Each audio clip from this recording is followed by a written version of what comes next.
বাজিত, কি অবস্থা বন্ধু? কি অবস্থা বাজিত? ভালোই। আচ্ছা, কোরবানি ঈদ তো চলে আইছে, তো এবার মার্কেট টার্কেট তো করবি না? ঈদের বাজার কত তোর? 6-7 হাজার টাকা। 6-7 হাজার? মাশাআল্লাহ, ভালো। 6-7 হাজার টাকা ঈদের বাজার। আমারও তো দশ না, এই 6-7 হাজার টাকা। আচ্ছা, আমরা তো প্রত্যেক ঈদে কেনাকাটা করি, হ্যাঁ। তো এবার একটা চিন্তা করছি আমি, আমাদের সাথে সাকিব আছে না, সাকিব, হ্যাঁ সিলেটের সাকিব। তো এত প্রত্যেক ঈদে মাদ্রাসাতে থাকে, আর আব্বু আম্মু নাই। তো আমরা যে 6-7 হাজার টাকা আমাদের যে ঈদের বাজেটটা না, সেটা আমাদের পরিপূর্ণ লাগে না, হ্যাঁ। তো ধরস না, আমরা কিছু কম কেনাকাটা কইরা আর বাকি হারে একটা পাঞ্জাবি পায়জামা গিফট দিলে কিরকম? দেওয়া যায়, ভালো। যাক, তাহলে আমরা হারে একটা পাঞ্জাবি পায়জামা গিফট দিই না? ঠিক আছে, তাহলে আমরা কালকে হার লেগে পাঞ্জাবি কিনে নিয়ে আসবো, হ্যাঁ। ঠিক আছে, আচ্ছা আচ্ছা, আসসালামু আলাইকুম। হ্যালো, আসসালামু আলাইকুম ভাইজিৎ। ওয়ালাইকুম আসসালাম ভাই, কি অবস্থা? এই তো আলহামদুলিল্লাহ, ভালোই। আচ্ছা ভাইজিৎ, ওই কালকে যে বলছিলাম ওই সাকিবের লাগে একটা পাঞ্জাবি, কই তুমি কই? মাদ্রাসার দিকে আসো, আমরা সাকিবের কাছে যাবো না, পাঞ্জাবিটা নিয়ে আয়ো, হ্যাঁ। ঠিক আছে,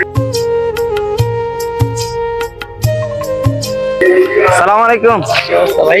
এই তো আলহামদুলিল্লাহ ভালো। এই তো আলহামদুলিল্লাহ ভালো। তোমার কি অবস্থা? আলহামদুলিল্লাহ। পাঞ্জাবিটা কিনছো না? দেখে তো কিনছো? হ্যাঁ, চাইজ তো জানা আছে তোমার।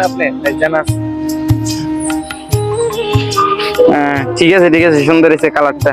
দেখ, মাশাআল্লাহ, ভালো। তোমার তো চয়েস ভালো আছে। তাহলে আসো, আমরা সাকিবের কাছে যাই। আচ্ছা, ঠিক আছে, যাই।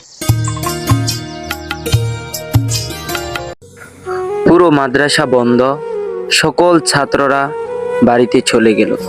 মাদ্রাসা এখন বন্ধ অবস্থা রয়েছে, শুধুমাত্র এতিম ছেলে সাকিব একা একা বসে রয়েছে। আসসালামু আলাইকুম সাকিব, কি অবস্থা? ভালো আছেন? জি আলহামদুলিল্লাহ। কি অবস্থা বন্ধু? জি আলহামদুলিল্লাহ। মাদ্রাসা তো বন্ধ দিয়ে দিছে, তো বাড়িতে যাবে না?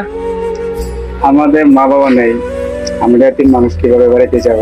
আরে আচ্ছা, ঠিক আছে, তোমার তাব্বা মনে, হ্যাঁ। তো বাসায় আর যাওয়া হবে না এবার, না?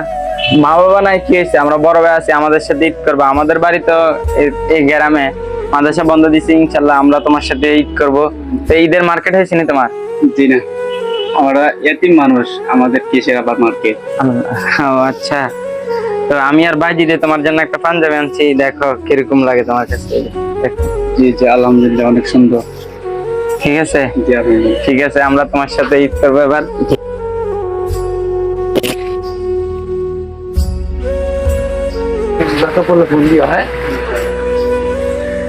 আর এবার অবশ্যই কিন্তু আমাদের বাড়িতে সেমাই চিনি তোমার খাইতে হবে। এবার তোমার প্রত্যেক ঈদে দাওয়াত দিয়ে তুমি যাও না, এবার অবশ্যই যেতে হবে। আমার সাথে বাইজিদের সাথে তুমি ঘুরবা ইনশাল্লাহ। মনে করো তুমি আমাদের একদের সাথে ঘুরবা, আর বাইজিদের গরু আমাদের গরু যখন কেনাকাটা হবে তোমাকে নিয়ে যাব, তুমি সব আমাদের সাথে কিনবা এবং আমাদের সাথে ঈদ করবা ইনশাল্লাহ। ঠিক আছে, ঠিক আছে, আচ্ছা। তুমি কিন্তু ফোন দিলে কিন্তু যাও, হ্যাঁ বাসায় যাও। আচ্ছা আচ্ছা, ঠিক আছে, যাই আমরা। আসসালামু আলাইকুম। আচ্ছা, আসসালামু আলাইকুম ওয়া রাহমাতুল্লাহি তাআলা ওয়া বারাকাতুহু। আমাদের এই ইসলামিক ভিডিওটা যারা পুরো দেখছেন তারা অবশ্যই বুঝতে পারবেন, প্রত্যেক ঈদে আপনারা দেখতে পারেন এই ঈদের বাজেট নিয়ে কিছু ভিডিও বের হয়।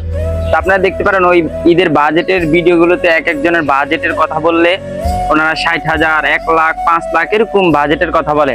তো ওনাদের উদ্দেশ্যে আমরা আজকে ভিডিওটি বানিয়েছি এবং এই কথাগুলো বলতেছি। আপনারা যদি আপনাদের এই বাজেট থেকে কিছু টাকা খরচ করে এতিমদের পাশে দাঁড়ান, এতিমদের ঈদটা অনেক সুন্দর হয়, তাদের ঈদটা অনেক হাসি খুশি হয়। অবশ্যই আপনারা এই বাজেট থেকে আপনাদের এই কিছু টাকা খরচ করে এতিমদের পাশে দাঁড়াবেন। অনেক এতিম রাস্তার পাশে, মাদ্রাসাতে, রেল রাস্তায় তারা ঈদ না করে অনেক কষ্টে থাকে, তাদের পাশে দাঁড়ান, তারাও যেন আনন্দের সাথে ঈদ করতে পারে, এটা বলে আপনাদেরকে আহ্বান করব। সকলে ভিডিওটি বেশি বেশি করে শেয়ার করবেন যেন সকলের কাছে যায়।